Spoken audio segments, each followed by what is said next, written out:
If you grew up in Europe during the 1970s, you lived in a world that no longer exists. Phones had cords, milk arrived at your doorstep in glass bottles, and boredom wasn't a crisis. It was a daily adventure. Today's kids have never smelled warm socks, drying on a radiator, or waited an entire week just to catch 30 minutes of cartoons. But we did. And somehow, it was magic. So let's step back into that strange, wonderful time and rediscover 13 things from 1970s Europe that kids today would never understand. In the early mornings, you could hear the clink of glass outside your door. That meant the milkman had arrived. Thick, cream-top milk in glass bottles, capped with colorful foil. You'd run out to grab it before the birds got there. And if you were too slow, a crow or magpie had already pecked a hole in the top. In parts of the UK, Germany, and the Netherlands, this was completely normal. And there was something deeply comforting about it. The quiet routine, the shared rhythm of your entire street. But not everything came to you so easily. If you were a kid in Scandinavia or the Alps, you knew the pain of wooden ski shoes and hand-knit socks. Made from thick wool, they scratched your skin and never quite fit. But your grandma made them, and that meant you wore them, no questions asked. Families reused everything. Sweaters were unraveled and reknit for younger siblings. Ski gear was passed down until it barely held together. It was itchy. It was cold. And somehow, it was beautiful. Because it meant someone cared enough to make it by hand. Every European home in winter had one secret weapon: the radiator. And no, it wasn't just for heat. It was your drying rack. Trousers, socks, underwear. Everything ended up draped across it. If your mom had cooked cabbage soup the night before, well, your jumper was going to smell like it. Putting on warm socks straight off the radiator was heaven, even if they were still a little damp, even if they smelled like stew. Before mobile phones, if you needed to call someone, you left the house and hoped the phone box wasn't occupied. Inside, it smelled like tobacco, cold coins, and sometimes something worse. You needed exact change, and you had to talk fast. These weren't private calls. People waited outside, listening, but they worked, most of the time. And somehow, despite the grime and fogged-up windows, it felt like you were part of something bigger, connected by wires stretched across cities and countries. Before texting, there were notes, folded into triangles, stars, or perfect little envelopes, each one a masterpiece. You'd slip them to your friends when the teacher wasn't looking. Sometimes they were jokes, sometimes drawings, and sometimes they were dangerous. One wrong move, and your love note was read out loud in front of the entire class. But that was the thrill. Every note had a heartbeat. Classrooms in the 70s were built for silence and discipline. You used ink pens that stained your fingers.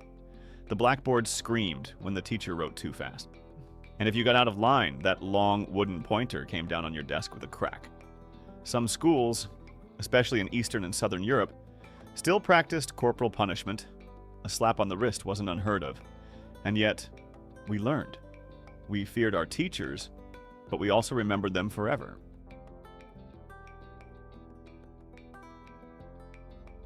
No YouTube, no streaming.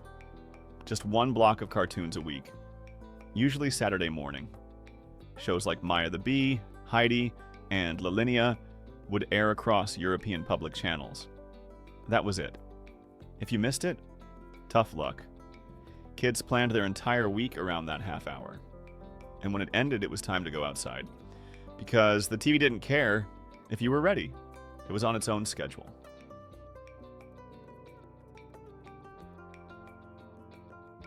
You sat by the radio with your fingers hovering over the record and play buttons. You wanted that one song. And when it finally came on, you tried to catch it without the DJ talking over the intro. Cassettes were labeled by hand. Tapes were rewound with pencils. And every mixtape had personality. One for heartbreak, one for summer, one for your crush. It wasn't just music. It was memory, recorded in hiss and static. You know what built character? Freezing cold water. Public pools in many parts of Europe had no heating system. You went in anyway, because it was summer and everyone else was doing it. Changing rooms were metallic and miserable. You wore a swimsuit that barely fit. And yet, you felt alive. Because when your toes went numb and your teeth chattered, that was just childhood. If you grew up in Germany, Austria, or the Netherlands, you already know. Yes, that toilet. The one with a little shelf where things didn't exactly go down right away. The reason? To inspect your health, supposedly. The result? Awkward smells, splashback, and a lifetime of trauma. Ask anyone who moved from Europe to the US. They all remember their first normal toilet with joy. Long before loyalty cards and apps, you had actual stamp books. You'd get stamps with each purchase. And once you filled your book, you could exchange it for a pan, a clock, or, if you were lucky, a toaster. Kids often helped paste the stamps in. Some families spent years collecting just enough for a full cutlery set. And when you finally traded them in, it felt like winning the lottery. In every country, kids collected something strange. In Hungary, it was sugar wrappers. In France, yogurt foil lids. In the Balkans, bottle caps. In the UK, cigarette cards came in every pack. You traded them in schoolyards. You bragged about the rare ones. You made little books to store them in. There was no point, really. But that didn't matter. And finally, the most unthinkable thing to today's kids. You could be completely unreachable. No phones, no GPS. Just be back before dark. You explored forests, climbed buildings, got into trouble, and no one checked in. It was freedom. It was risk. It was real, and somehow, we survived. Maybe that's what made childhood in the 1970s Europe so unforgettable. It wasn't the things we had, it was the way we used them, the way they connected us, quietly, without screens or alerts. It was the boredom, the silence, the strange, slow rhythm of life. So here's to the shelf toilets, the radiator socks, and the mixtapes full of static. Because we didn't just grow up in the 70s, we lived it. And if this brought back memories, or maybe reminded you of your parents' stories, don't forget to subscribe to Europe Before.